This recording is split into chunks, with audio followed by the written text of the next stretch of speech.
வணக்கம் மக்களே, நான் உங்க தமிழ் அரசியல் குரல் பேசுறேன். தேர்தல் களம் சூடுபிடிச்சிருச்சுன்னு சொல்றதை விட ஒரு தீக்குழம்பா மாறிட்டு இருக்குன்னு தான் சொல்லணும். அதிலும் குறிப்பா நம்ம தமிழகத்துல அடுத்த ஆண்டு வரப்போற சட்டசபை தேர்தலுக்கு இப்போதே அலப்பறைகள் ஆரம்பிச்சிடுச்சு. திமுக கூட்டணி பக்காவா இருக்க அதிமுகவும் மற்ற கட்சிகளும் ஒரு நிலையான கூட்டணி இல்லாம திணறிட்டு இருக்காங்கன்னு நம்ம பார்த்துட்டு இருக்கோம். ஆனா இப்போ ஒரு பெரிய ட்விஸ்ட். எதிர்க்கட்சி தலைவர் எடப்பாடி பழனிசாமி தலைமையில அதிமுக பாஜக கூட்டணி தற்போதைக்கு அமைஞ்சிருக்கு. தற்போதைக்கு அப்படின்னு ஏன் சொல்றேன்னு அப்புறம் சொல்றேன்.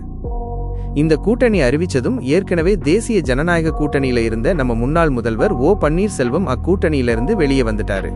இது ஒரு பெரிய அதிர்ச்சி அலை.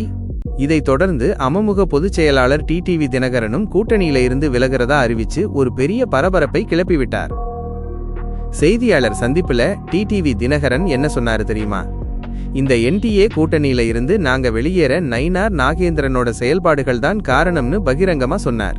ஓ பன்னீர்செல்வம் வெளியேறியது குறித்த நயினாரோட பேச்சு ஆணவம் மிக்கது. பாஜக கூட்டணியை அண்ணாமலை சரியா கையாண்டாரு, நயினாருக்கு கையாள தெரியலைன்னு ஒரு போடு போட்டார். சும்மா இல்ல, எடப்பாடி பழனிசாமி இருக்கிற கூட்டணியில நான் இருக்க மாட்டேன்னும் நயினார் நாகேந்திரன் பத்தி கடுமையான குற்றச்சாட்டுகளையும் தினகரன் தொடர்ந்து முன் வச்சுட்டு இருக்கார். இது ஒரு புறம் இருக்க, நம்ம பாஜக மாநில தலைவர் அண்ணாமலை என்ன சொன்னாரு? டிடிவி தினகரனோட தொலைபேசி மூலமா பேசிட்டு இருக்கேன், நட்பு ரீதியா சீக்கிரமே அவரை சந்திப்பேன்னு சொன்னார். சொன்ன மாதிரியே ஒரு பெரிய அதிரடி. கடந்த முன்தினம் இரவு அண்ணாமலை சார் தன்னோட பாதுகாப்பு போலீஸ் வாகனங்கள்லாம் தவிர்த்துட்டு மாற்று கார்ல அடையாறுல இருக்கிற டிடிவி தினகரனோட வீட்டுக்கு போய் சந்திச்சிருக்கார். சுமார் 1.5 மணி நேரம் இந்த ஆலோசனை நடந்திருக்குன்னு தகவல் வெளியாயிருக்கு. இந்த சந்திப்புல தேசிய ஜனநாயக கூட்டணியில மீண்டும் இணையுமாறு டிடிவி தினகரனிடம் அண்ணாமலை வலியுறுத்தியிருக்காருன்னு சொல்றாங்க.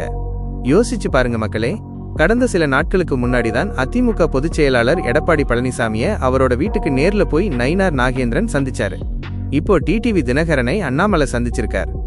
இந்த சந்திப்பு மூலமா டிடிவி தினகரன் தன்னோட முடிவை மாத்திப்பாரா, இல்ல தான் எடுத்த முடிவுல உறுதியா நிப்பாரா? இதுக்குள்ள என்னென்ன அரசியல் வியூகங்கள் மறைஞ்சிருக்கு?